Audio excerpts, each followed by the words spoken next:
But there's such a good feeling up here. Everybody is so friendly and calm with each other and friendly with each other that I feel that spirit again when I came. My invitation here happened this way. The phone rang. Elizabeth, this is Wyatt. We want you back at the conference this year. Okay.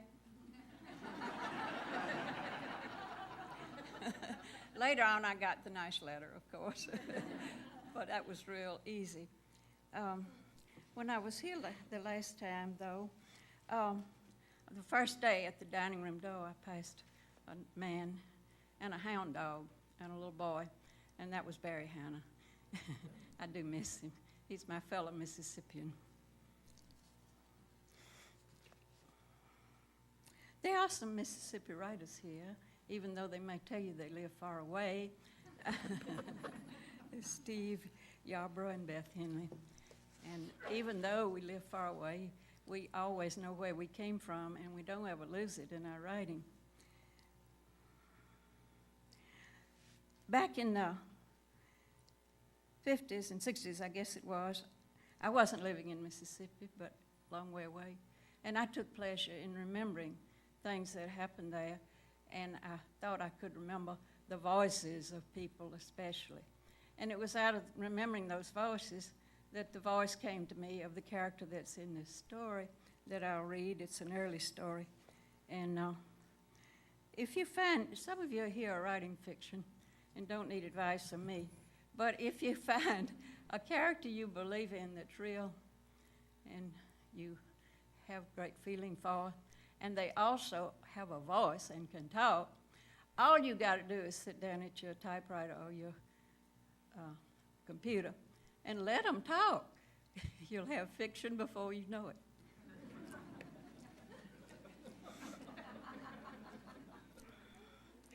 This girl is a high school girl. Her name is Mary Lee Summerall, and she lives in Port Gibson, Mississippi. You will recognize immediately, those of you who know Mississippi, though the New Yorker is very picky about names, and I had to change it to Port Claiborne.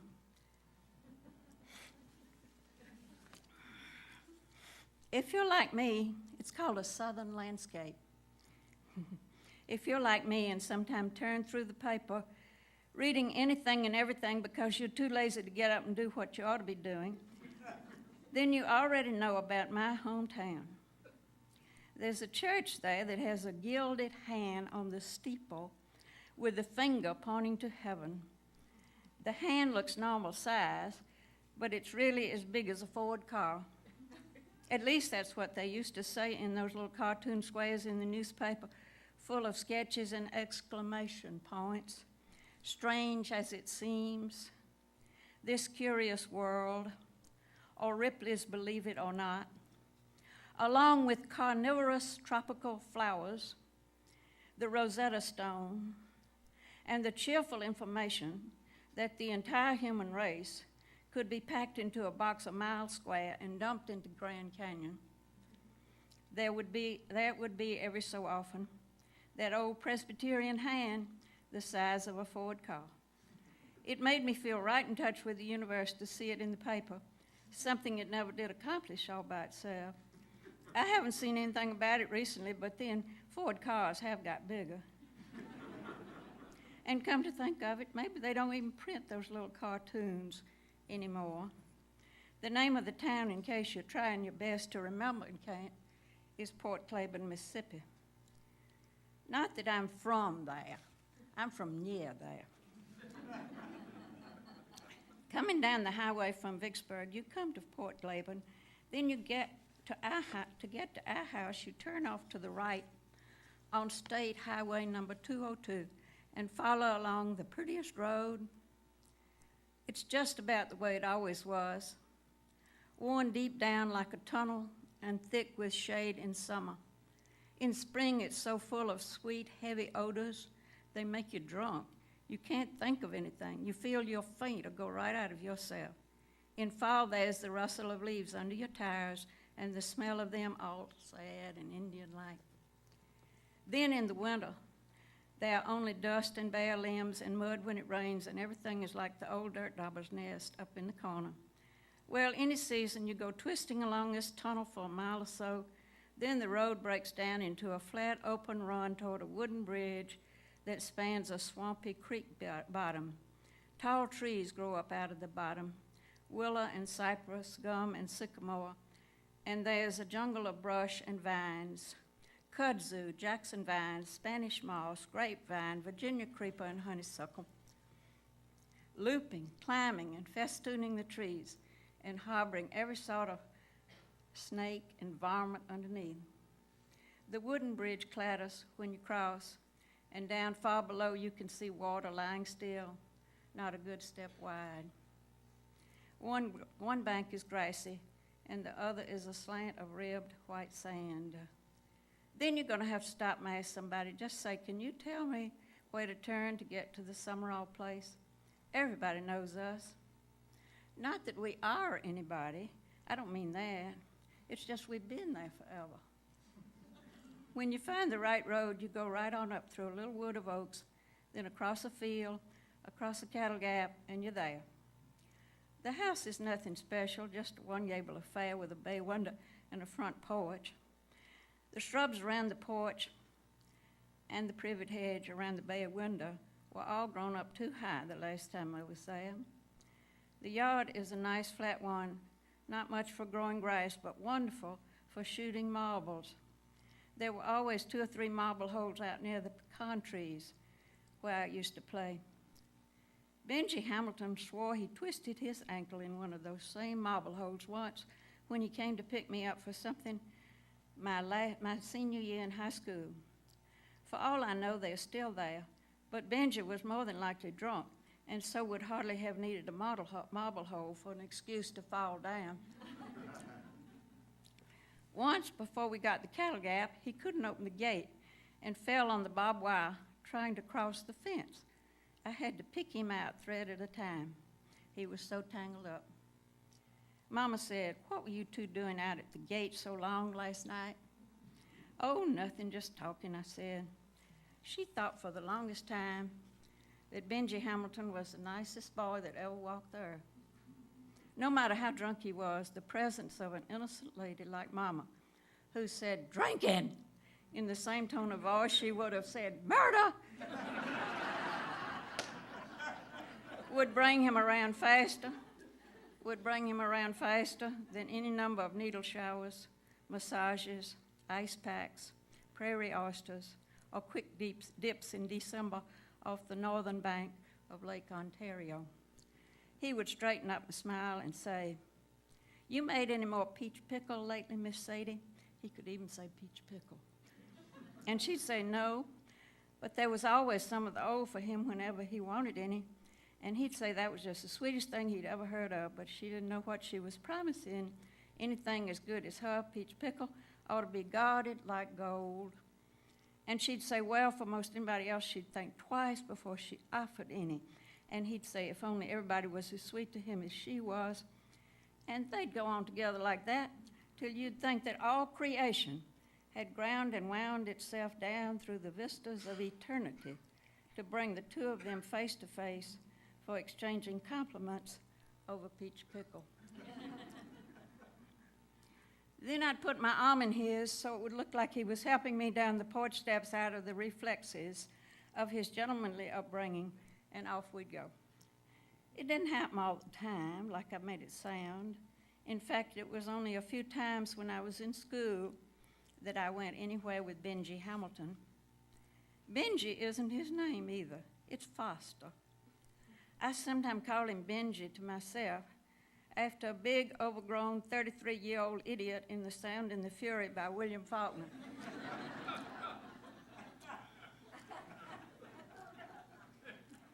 Not that Foster was so big or overgrown or even 33 years old back then, but he certainly did behave like an idiot.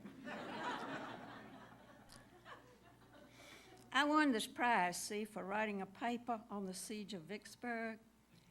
It was for the United Daughters of the Confederacy's annual contest, and mine was judged the best in the state. So Foster Hamilton came all the way over to the schoolhouse and got me out of class. I felt terribly important just to interview me. He had just graduated from the university and had a job on the paper in Port Claiborne. That was before he went to work for the Times-Picayune in New Orleans. We went into an empty classroom and sat down. He leaned over some blank sheets of coarse-grained paper and scribbled things down with a thick-leaded pencil. I was sitting in the next seat. It was a long bench divided by a number of writing arms, which was why they said that cheating was so prevalent in our school. You could just cheat without meaning to. They kept trying to raise the money for regular desks in every classroom so as to improve morals. Anyway, I couldn't help seeing what he was writing down, so I said, Mary Lee is all one word with just an I and not a Y. Summerall is spelled just like it sounds. Are you a senior? He asked. Just a junior, I said. He wore horn-rimmed glasses. That was back before everybody wore them. I thought they looked unusual and very distinguished. Also, I had noticed his shoulders. When he went over to let the window down, I thought they were distinguished too, if a little bit bony. What is your ambition, he asked me. I hope to go to college year after next, I said. I intend to wait until my junior year in college to choose a career. He kept looking down at his paper while he wrote, and when he finally looked up at me, I was disappointed to see why he hadn't done it before. The reason was he couldn't keep a straight face. It had happened before that people broke out laughing just when I was being my most earnest and sincere. It must have been what I said because I don't think I look funny. I guess I don't look like much of any one thing. When I see myself in the mirror, no adjective springs right to mind unless it's average. I'm medium height. I'm average weight. I buy natural colored face powder and medium colored lipstick. But I must say for myself, before this goes too far, every once in a great while, I look just right. I never found the combination for making this happen, and no amount of reading the makeup articles in the magazines they have at the beauty parlor will do any good. But sometime it happens anyway, with no more than soap and water, powder, lipstick, and a damp hairbrush. My interview took place in the spring when we were practicing for the senior play every night. Though a junior, I was in it because they always got me after the 8th grade to take parts in things. Those of us that lived out in the country, Miss Arrington would take back home in her car after rehearsal. One night we went over from the school to get a Coca-Cola from the drugstore before the drugstore closed, and there was Foster Hamilton. He had done a real nice article, what Mama called a write-up. It was when he was about to walk out, he noticed me and said, "Hey." I said, "Hey," back. And since he just stood there, I said, "Thank you for the write-up in the paper."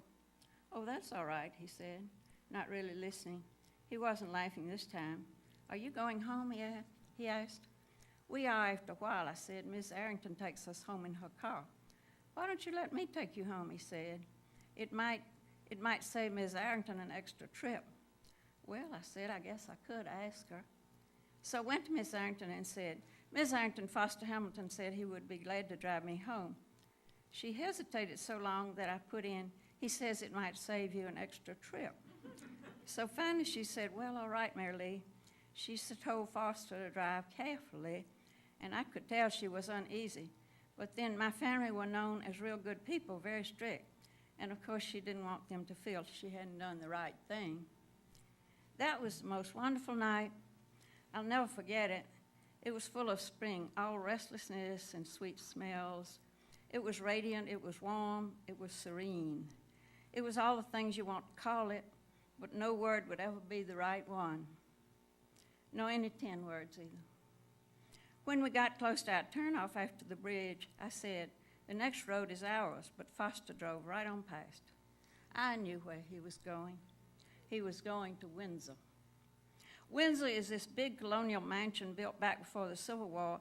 It burned down during the 1890s sometime, but there were still 25 or more Corinthian columns standing in a big open space of ground that is pasture now, with cows and mules and calves grazing in it. The columns are enormously high, and you can see some of the iron grillwork railing from the second-story gallery clinging halfway up. Vines cling to the fluted white plaster surfaces, and in some places the plaster has crumbled away, showing the brick underneath. Little trees grow up out of the tops of the columns, and chickens have their dust holes among the rubble. Just down the fall of the ground beyond the ruin, there are some Negro houses. A path goes down to them. It is this ignorant way that the hand of nature creeps back over Windsor that makes me afraid. I'd rather they'd be ghosts there, but they aren't. Just some old story about lost jewelry that every once in a while sends somebody poking around in all the trash. Still, it is magnificent, and people have compared it to the Parthenon and so on and so on, and even if it makes me feel this undertone of fear, I'm always ready to go back and look at it again. When all of it was standing back in the old days, it was higher even than the columns and had a cupola too. You could see the cupola from the river, they say, and the story went that Mark Twain used it to steer by. I've read that book since, Life on the Mississippi, and it seemed he used everything else to steer by too. Crawfish mounds, old rowboats stuck in the mud, the tassels on somebody's corn patch, and every stump and stop from New Orleans to Cairo, Illinois. But it does kind of connect you with something to know that Windsor was there too, like seeing the Presbyterian hand in the newspaper. Some people would say at this point, small world, but it isn't a small world. It's an enormous world, bigger than you can imagine, but it's all connected up. What nature does to Windsor, it does to everything, including you and me. That's the horror. But that night with Foster Hamilton, I wasn't thinking any such doleful thoughts, and though Windsor can be a pretty scary sight by moonlight, it didn't scare me then either. I could have got right out of the car alone, walked all around among the columns, and whatever I heard walking away through the weeds would not have scared me either. We sat there, Foster and I, and never said a word. Then after some time, he turned the car around and took the road back. Before he got to my house, though, he stopped the car by the roadside and kissed me. He held my face up to his, but outside that, he didn't touch me. I had never been kissed in any deliberate and accomplished way before. And driving out to Windsor in that accidental way, the whole sweetness of the spring night, the innocence and mystery of the two of us, made me think how simple life was and how easy it was to step into happiness, like walking into your own rightful house. This frame of mind persisted for 2 whole days, enough to make a nuisance of itself. I kept thinking that Foster Hamilton would come sooner or later and tell me he loved me, and I couldn't sleep for thinking about him in various ways, and I had no appetite, and nobody could get me to answer them. I half expected him at play practice.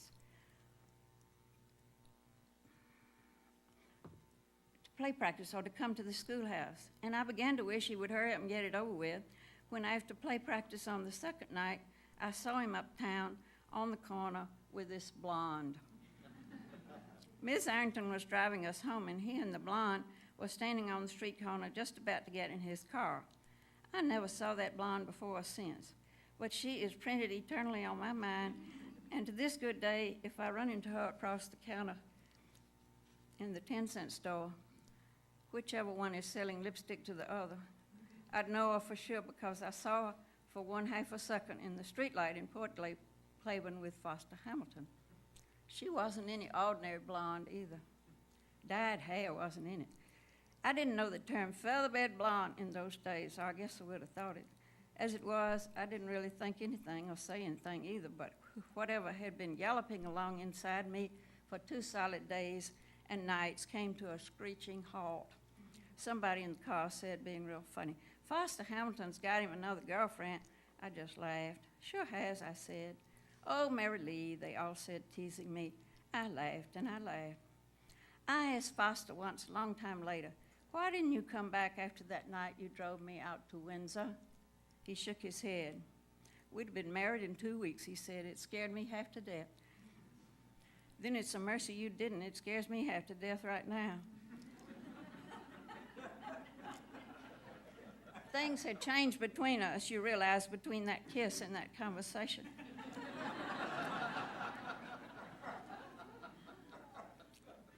What happened was, at least the main thing that happened was, Foster asked me the next year to go to the high school senior dance with him. So I said, all right. I knew about Foster by then, and that his reputation was not one of the best. That it was, in fact, about the worst our county had to offer.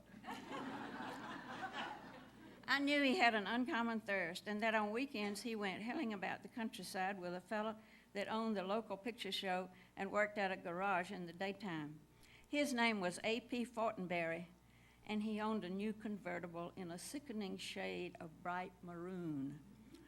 The convertible was always dusty, though you could see A.P. in the garage every afternoon during the slack hour, hosing it down on the wash rack, because he and Foster were out in it almost every night, harassing the countryside. They knew every bootlegger in a radius of 40 miles. They knew girls that lived on the outskirts of towns and girls that didn't.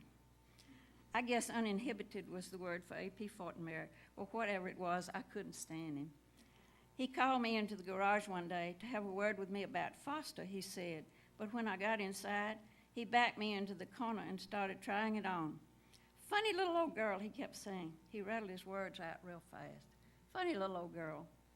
I slapped him as hard as I could, which was pretty hard, but it only seemed to stimulate him. I thought I'd never get away from him. I can't smell the inside of a garage to this good day without thinking about A.P. Fortenberry. When Foster drove all the way out to see me one day soon after that, we didn't even have a telephone in those days. I thought he'd come to apologize for A.P., and I'm not sure yet he didn't intend for me to understand that without saying anything about it. He certainly put himself out. He sat down and swapped a lot of Port Claiborne talk with Mama, just pleased her to death. And then he went out back with Daddy and looked at the chickens and the peach trees. He even had an opinion on growing peaches, though I reckon he'd given more thought to peach brandy than he'd ever given to orchards. He said when we were walking out to the car that he'd like to take me to the senior dance. So I said, okay. I was pleased. I had to admit it. Even knowing everything I knew by then, I didn't tell Mama and Daddy. There was something kind of glamorous about Foster Hamilton. He came of a real good family, known for being aristocratic and smart. He had uncles who were college professors and big lawyers and doctors and things. His father had died when he was a babe in arms, tragedy, and he had perfect manners. He had perfect manners, that is, when he was sober, and it was not that he departed from them in any intentional way when he was drunk. Still, you couldn't exactly blame me for being disgusted when, after 10 minutes of the dance, I discovered that his face was slightly green around the temples, and that whereas he could dance fairly well, he could not stand up by himself at all. He seemed like a baby that has caught on to what walking is and knows that now's the time to do it, but hasn't had quite enough practice. Foster, I said, have you been drinking? Been drinking, he repeated. He looked at me with a sort of wonder, like the national president of the WCTU might, if asked the same question. It's so close in here, he complained. It really wasn't that close yet, but it was going to be. The gym doors were open, and so that people could walk outside in the night air whenever they wanted to. Let's go outside, I said. Well, in my many anticipations, I had foreseen Foster and me strolling about on the walks outside, me in my glimmering white sheer dress with the blue underskirt. Mom and I had worked for 2 weeks on that dress, and Foster with his nice, broad, aristocratic shoulders. Then, lo and behold, he had worn a white dunner jacket. There was never anybody in creation as proud as I was when I first walked into the senior dance that night with Foster Hamilton. Pride goeth before a fall.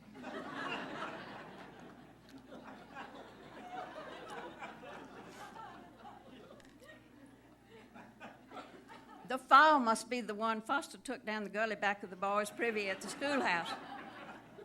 I still don't know quite how he did it. When we went outside, he put me carefully in the car, helped to tuck in my skirts, and closed the door in the most polite way.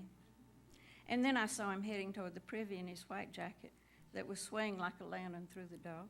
And then he just wasn't there anymore.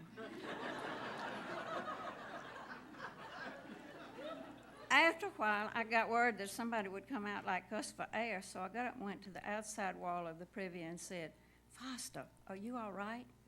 I didn't get any answer, so I knocked politely on the wall and said, "Foster." Then I looked around behind and all around, for I was standing very close to the edge of the gully that had eroded right up to the borders of the campus. Somebody was always threatening that the whole schoolhouse was going to cave off into it before another school year. And there at the bottom of the gully, Foster Hamilton was lying face down like the slain in battle. What I should have done, I should have walked right off and left him there till doomsday, or till somebody came along who would use him for a model in a statue to our glorious dead.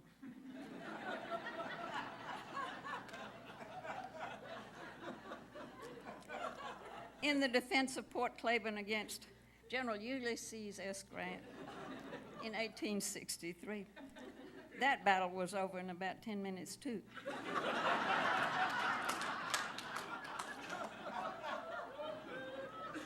But I had to consider how things would look. I had my pride, after all. So I took a look around, hiked up my skirts, and went down into the gully. When I shook Foster, he grunted and rolled over, but I couldn't get him up. I wasn't strong enough. Finally, I said, "Foster, Mama's here." He soared up like a Roman candle.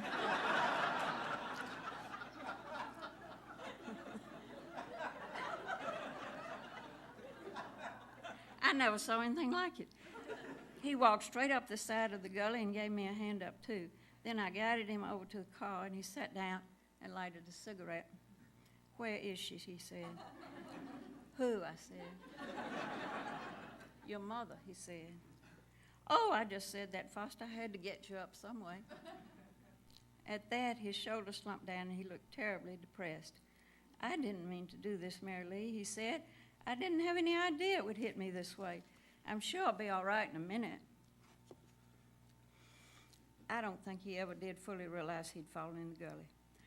"Get inside," I said, and shoved him over. There were 2 or 3 couples beginning to come outside and walk around. I squeezed in beside Foster and closed the door. Inside the gym, where the hot lights were, the music was blaring and beating away. We had got a real orchestra especially for that evening, all the way down from Vicksburg, and a brass-voiced girl was singing a 1930s song. I would have given anything in the world to be in there with it rather than out in the dark with Foster Hamilton.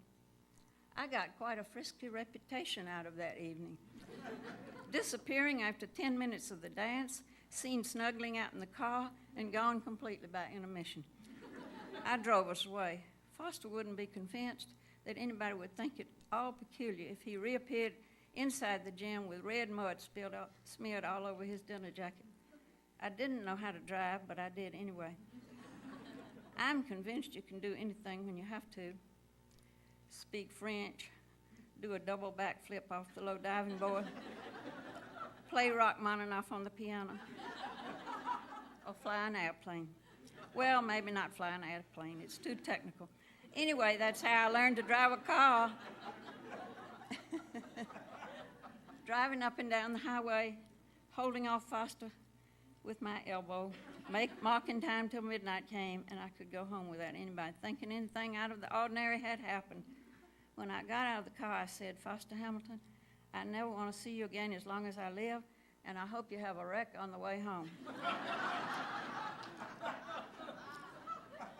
Mama was awake, of course. She called out in the dark, "Did you have a good time, Mary Lee?"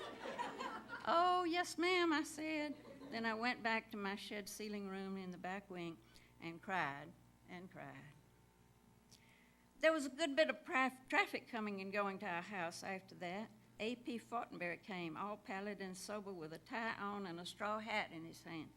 Then A.P. and Foster came together. Then Foster came by himself. The story went that Foster had stopped in the garage with A.P. for a drink before the dance. And instead of water in the drink, A.P. had filled it up with grain alcohol. I was asked to believe that he did this because, seeing Foster all dressed up, he got the idea that Foster was going to some family do, and he couldn't stand Foster's family. They were all so stuck up. While Foster was draining the first glass, A.P. had got called out front to put some gas in a car, and while he was gone, Foster took just one little tap more whiskey with another glass full of grain alcohol.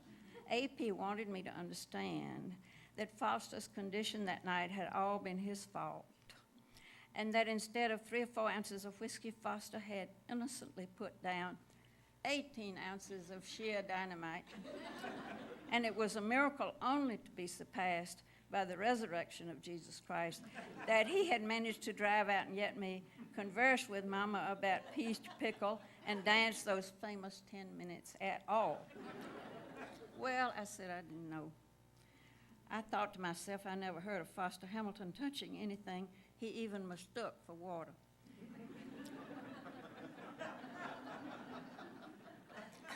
All these conferences took place at the front gate. I never saw a girl like you, Mama said. Why don't you invite the boys to sit on the porch? I'm not too crazy about A.P. Fortenberry, I said. I don't think he's a very nice boy. Mama said, and couldn't imagine what Foster Hamilton was doing running around with him if he wasn't a nice boy.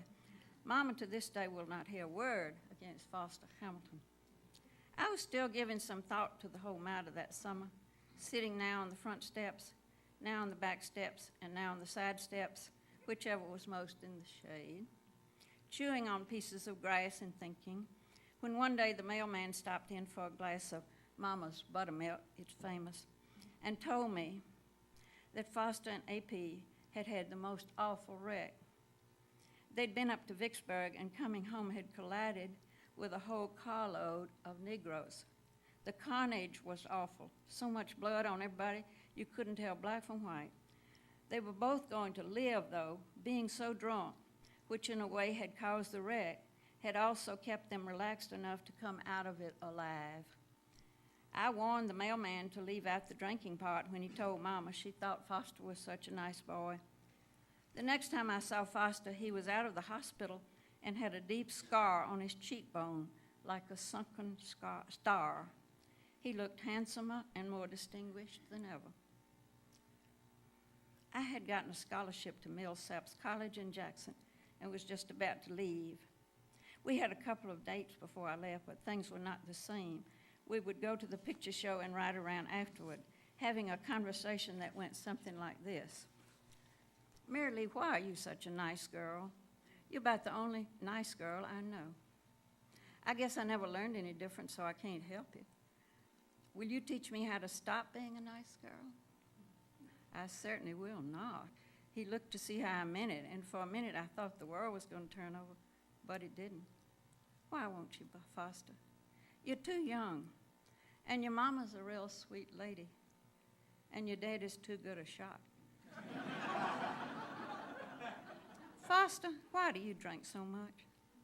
Mary Lee, I'm going to tell you the honest truth. I drink because I like to drink. He spoke with real conviction.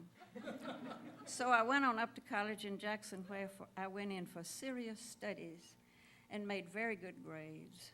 Foster in time got a job on the paper in New Orleans, where during off hours, or so I understand, he continued his investigation of the lower things in life and the effects of alcohol on the human system. It's 20 years later now, and Foster Hamilton is down there yet. Millions of things have happened. The war has come and gone. I live far away, and everything changes almost every day. You can't even be sure that moon and stars are going to be the same day after tomorrow night.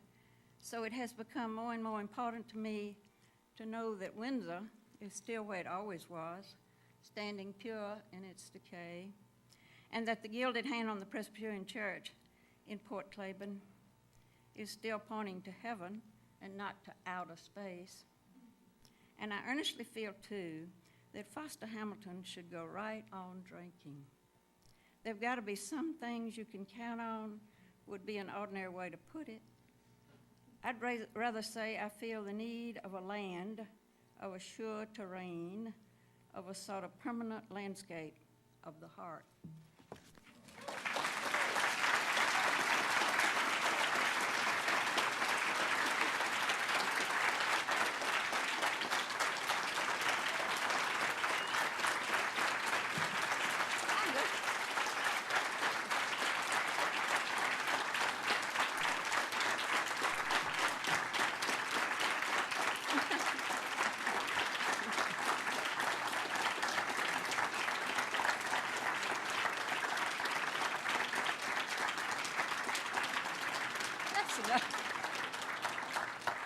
Goodness, Mary Lee wouldn't know what to think of that.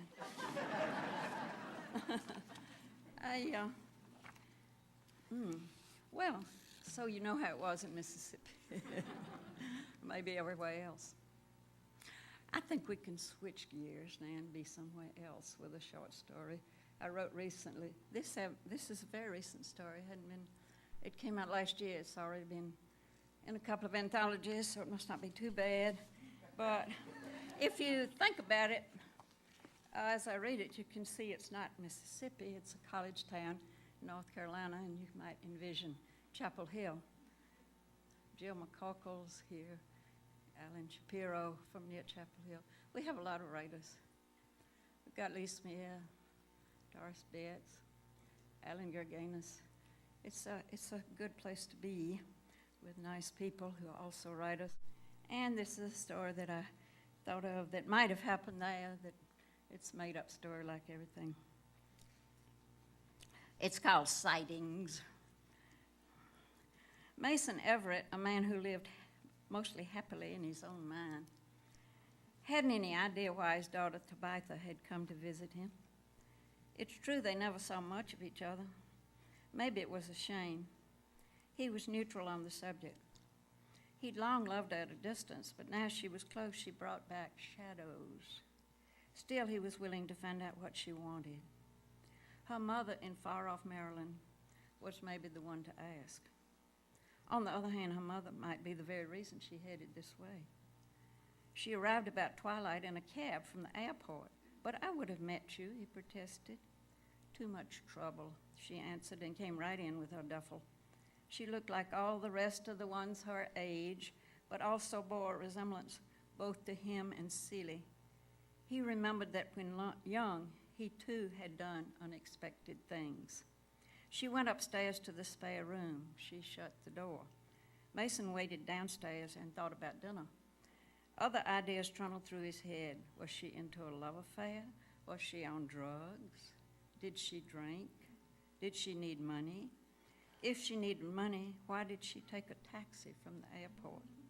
Everything went in a circle until he heard her step on the stair coming down. She drifted into the living room, did not turn on TV. "How's your mother?" he inquired. Tabby said her mother was okay. He had not counted on monosyllables. He tried several other directions, but finally gave up. "Is the steak all right?" She said yes. She also said when I asked that she liked it medium. During dinner, he asked if she was in school. She replied that she had to leave. "Had to leave," he repeated, inviting her to explain, but she did not say anything more. Mason wondered why he didn't push her further, but then, of course, he knew why. It was a habit formed long ago not to go too deep, not to quarrel. If they quarreled, they would get back to the accident, that blue, blinding flash that had brought guilt in and blame, wordless until her mother got into it and a real quarrel started, the kind that spiraled downward till it reached a depth charge. He was walking his dog Jasper the next evening when old Mrs. Simpson, who occupied her front porch as a regular thing, called out, "I hear your daughter's with you." "Yes, ma'am," Mason answered, adding, She can walk the dog. She had walked Jasper twice now, once with Mason, once alone. He seemed content in his private way. Airedale Mix had looked forlorn in the shelter when Mason chose him out of others. But choosing didn't change him. He still looked forlorn. Tabby didn't pet him, but seemed to like him. "What's her name?" asked Miss Simpson. "Tabitha. We call her Tabby." "Tabby and Jasper," said Miss Simpson. Mason agreed that was it. In the years since Cecilia left, Mason had framed up his life in an adequate way. He missed her, but not what she had turned into. But he liked a woman to be somewhere in his life, and when passing through one of the town malls, he observed a likely one who owned a knitting and handwork shop. She was doing some sort of fancy stitching when he walked in. He introduced himself and found she knew him already. She had had some acquaintance with Celie. He said that Celie had moved away. Yes, they were separated. "Too bad," she said, "but things happened." Her name was Marcia. He asked if he could call her. She thought a minute and then laid aside a bright length of wool to write down her number. So it was easy as that. She had had 2 husbands, both long gone. He agreed that things did happen. Though he didn't see her often, he liked to know she was there. Tabby began to catch the bus in the afternoon and to be absent until dark. He didn't ask where she went, but one afternoon he called Marcia, who didn't work on Thursdays. Mostly he wanted to talk about Tabby. "Can't you call her mother? Seems to me her mother should have called you." She did call the evening Tabby arrived. I said, "Yes, she's here. Yes, she's fine." I hung up. "You ought to have asked some questions." "That's the very thing I don't want. I don't want Celie's side. I want Tabby to tell me what she wants to when she wants to tell it. None of this ought to business." Marcia laughed. "Well, then you'll just keep on rocking along for months and years." She sat in her big chair doing handwork. "It's fine with me," said Mason, and added, "She likes Jasper." "Does Jasper like her?" He doesn't say. "How old is Tabby?" He counted back. "About 16, I think." He grinned sheepish. "Actually, I'd have to look it up. I forgot." "I think you just better come right out and ask her what the problem is." He really didn't want to. He remembered the terrible day she had blinded him, the flash of blue light in his face when he was trying to fix the electric motor for her CD player. He was threading the wires together, holding them close to squint at when she had connected the plug to the outlet. His eyes streamed water and blood, and she yowled, "I'm sorry," till her mother made her stop. It seemed to him every time he looked at her, she was yowling it yet, for his sight never entirely came back. Did it matter? He could read and work as he did before. The surgery had been delicate, one eye all but blind, the other intricately damaged. The accident gave him the chance to work at home instead of at the office. He wore glasses with thick hexagonal lenses and had to have special equipment to work with figures. Insurance supplied the major expense. So what did it matter in the long run? Sight-damaged people went successfully through life. It was well known. But he read it as a constant theme in his daughter's eyes whenever they met his, never to be erased. "I'm sorry. I'm sorry." And instead of "it's okay, forget it," he has said now, "Why are you here?" No answers so far, but as Marcia told him, he had to try.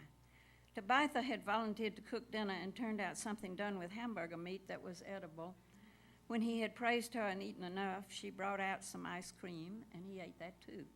"Listen, honey," he started, "we've got to talk." She looked up. He thought he heard, "I'm sorry. I haven't asked you yet. I was too glad to see you. But why did you come? Just to visit? No other reason?" She played with her spoon. She let Jasper lick it clean. She leaned to pet him. "It's Mother," she said. "Well, what about her?" "She wants to marry somebody. I think he's terrible." "Terrible or not, I can't stop her. What's his name?" "Mr. Bowden." She winced on the word. "I told her if he didn't leave, I would." She got mad. "I think he's an alien." "From where?" "Outer space alien." "Oh," after a silence, he said, "but if she's happy with him." Nobody could be, said Tabby. He sighed. He was a little bit jealous, unavoidable, he thought. Have you heard from her? I told her I was coming here. She was mad and shaking. She gets like that, he recalled, speaking half to himself. The next day, Tabitha got a letter. Mason, who went for the post, saw it before she did. The lettering of the address was stiffly upright, like printing. He gave it to her to open, and she read it aloud. I know your mama misses you. She says so all the time. I wish you would come back. We can all go out to restaurants and the movies. You wouldn't have to go unless you wanted to. Your friend, Guy Bowden. You see what he's like, asked Tabby. Maybe he means it, said Mason. He's stupid, said Tabby. They alternated cooking. Tabitha improved. Mason asked Marcia to dinner. Tabitha wore a bright blouse brought up out of that bottomless duffel. She ironed her jeans and put on lipstick. She made a veal concoction, which was edible. Mason opened some wine. I'll teach you to sew, Marcia offered. Maybe I ought to learn, said Tabitha, and got dreamy. She's like you, Marcia told Mason. She's pretty, though. Are you going to marry her? Tabitha inquired later on. Nothing like that, Mason replied. What do you mean like that? You sleep together, don't you? Mainly we're just friends. It was a week since she came. Jasper now slept in her room, lying near the doorsill. Sometimes he snored. There was bound to be a foray. When the phone call came, Mason was alone in the house and had no idea what to say. I can't direct you here unless you tell me where you are. It was Celie, traveling with Guy Bowden. She thought they should all get together and talk. We've got to understand things, she said. She had forgotten how to get to the house. The new highway had confused her sense of directions. She had stopped near a mini-mart. Mason knew where it was. Tabby's not here now, he floundered. Get something to eat and call us back. We've eaten already, Celie wailed. She'd taken on her desperate sound. Everett, Guy Bowden here, the voice was commanding. We would like to see you. Mason hung up. He wasn't going to be bossed around. Where was Tabby? Letting Celie know he had no idea where she was, that would cause a flare-up. He shrugged into a jacket and took Jasper for a walk, hoping to think things over. When he turned the corner to return home, he saw the strange car parked in front of the house. Also Tabby approaching from the bus stop. And now he freely saw what he had been thinking all along without knowing it. It's her and me. It's we. And they are them. Big question. Did Tabby think so too? In just one week, it might have happened. He hastened to her, heart beating with unexpected love that now came on full force out in the open. How urgent it was to love and to know. Honey, he said, it's your mother. Oh, God, said Tabby, and thrilled him. He caught her hand. Jasper wagged to see her. They huddled, a party of 3. I bet he's with her, said Tabby, adding, let's go somewhere else. It seemed such a good idea that Mason almost thought it might work, but he was not entirely lawless yet, and they went in. They were both in the living room. Celie looked as if she still belonged here and had just told Guy Bowden to sit down. That was the first thing. The next was how nice they both looked. Mason recognized that he and Tabby did not look nice. They looked scruffy. Guy Bowden was a beefy fellow, large arms, thick legs, heavy feet, but wearing a nicely pressed gray suit, a satin tie. Celie was trim. She was the word he used to think about her, petite. It rhymed with neat. That was long ago when he was proud of her. Guy Bowden was looking all around without approval, but when Mason and Tabitha entered, he at least stood up. Celie had rushed to Tabby, who now was getting her hug. Jasper growled. Leaving me, Celie wailed. It's just been awful. You're leaving me. Your mother's desperate, Guy Bowden said, and sat back down. How about some coffee, Mason offered. How about a drink? So was he being weak? It was what she'd accused him of, often. Tabitha got glasses and poured them out some Diet Coke. The lawn looks nice, said Celie, as though she had jurisdiction. I still have Aaron, Mason said. Don't feel up to it? Guy inquired. Don't really like it, Mason admitted. Tabitha, we've come to take you home with us, Celie said firmly. And though it once may have worked, Mason saw it wasn't going to work now. She's grown up, he wanted to say, but didn't. Tabby sat on a footstool with her arm over Jasper's neck. Suppose I don't want to go, she said. Well now, Guy pronounced, there's been a legal agreement as I understand it, and I think you have to, young lady. He spoke in a teasing way. I'm not going, said Tabitha. They were silent. Mason regarded his ex-wife, judging that she hadn't changed all that much. He wondered to what degree he had changed. He wouldn't doubt he was showing his age. More wrinkles, a haircut overdue. Celie worked at exercises. She tried different diets. She measured her waist. She talked a blue streak about uninteresting things. She was talking now. There was a group she belonged to. They discussed single parents, problems with preschool children, problems with school-age children, problems with adolescents. They called in experts. They listened to lectures. There was that interesting woman from Canada. What do you do here, Guy Bowden asked Tabitha, leaning forward. He sounded intently kind. She took her time about answering and then said, I'm studying at the library. I'm going to go to college.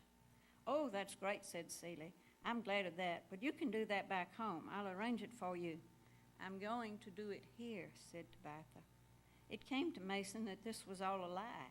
He didn't know where she spent her time when she left the house, but it was the freedom sense he saw in her. He thought that what she took with her, he thought that was what she took with her wherever she went. It was what he wanted her to have. Celie turned to Mason. So you're doing that for her? She seemed shocked. First I've heard of it, said Mason, but if she wants to, sure. Taking things away from me, Celie said, and sprouted tears.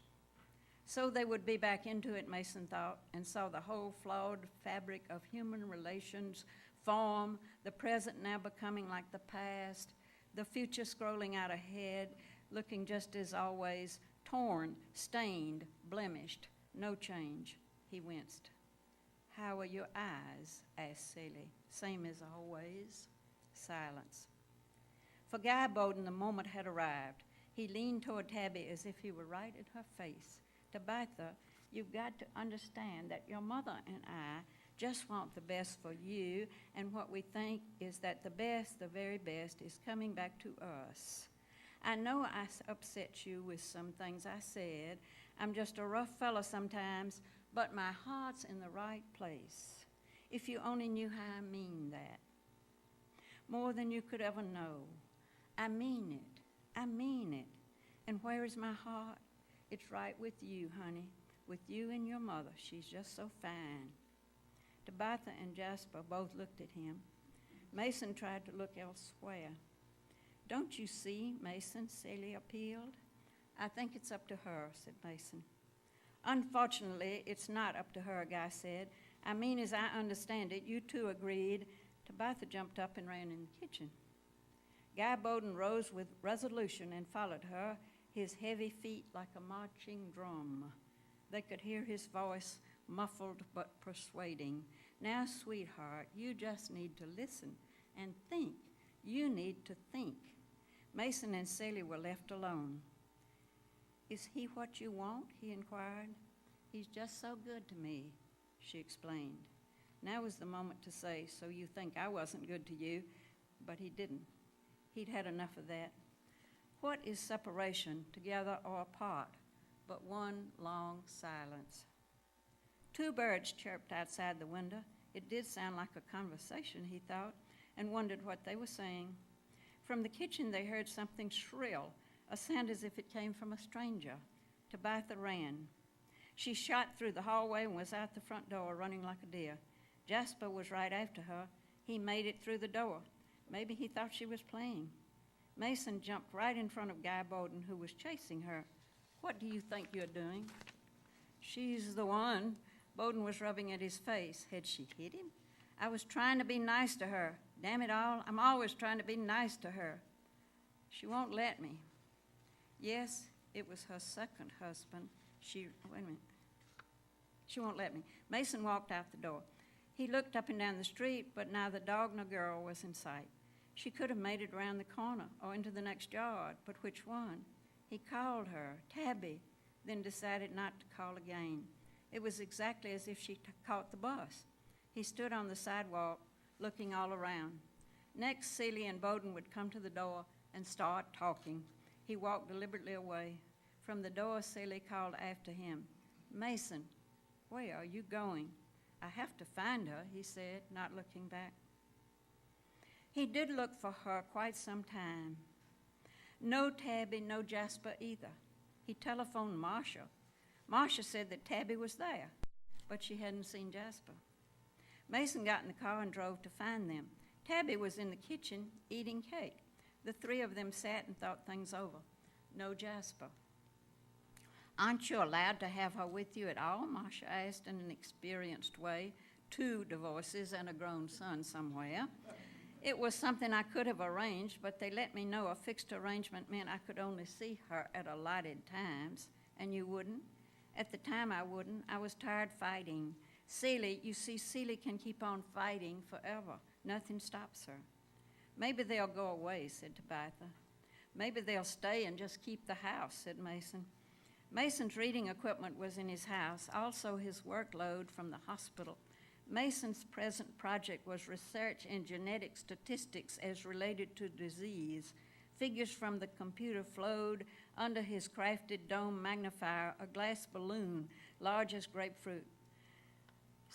Specially enlarged from his machines, they arrived sometime in complex pairs, wavered and spread apart. At times they approached, hesitated, then matched up and marched together. He checked results. He tabulated conclusions.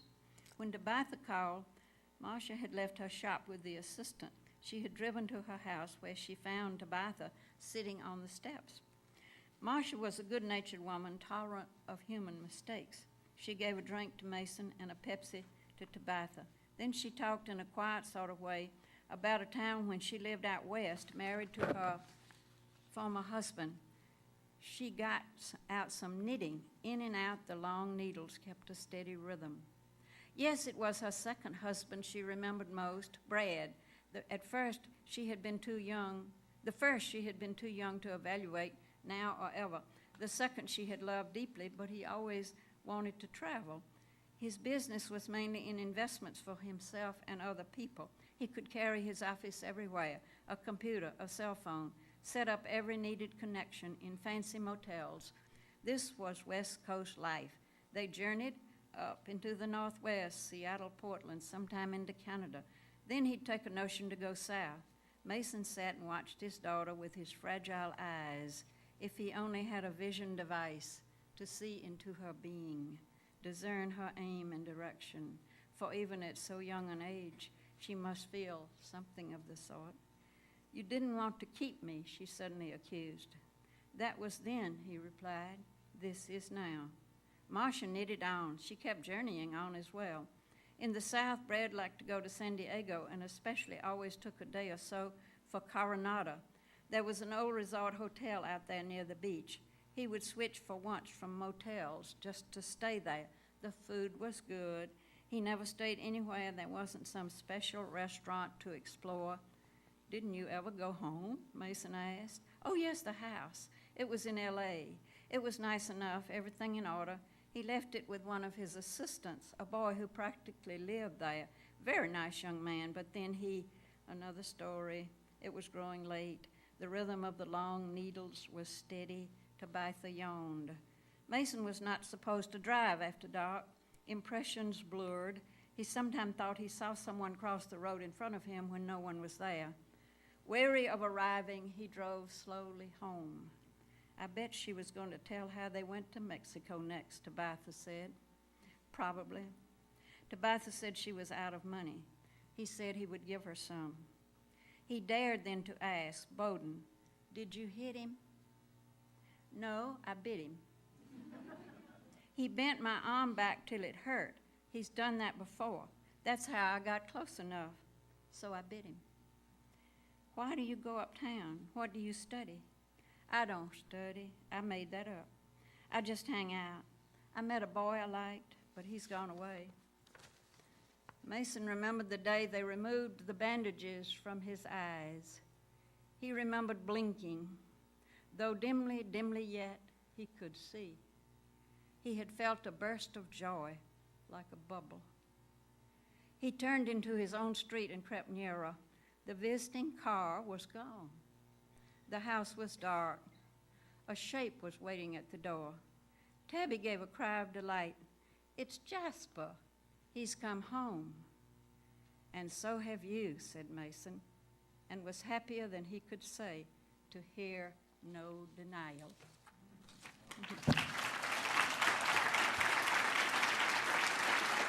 Thank you.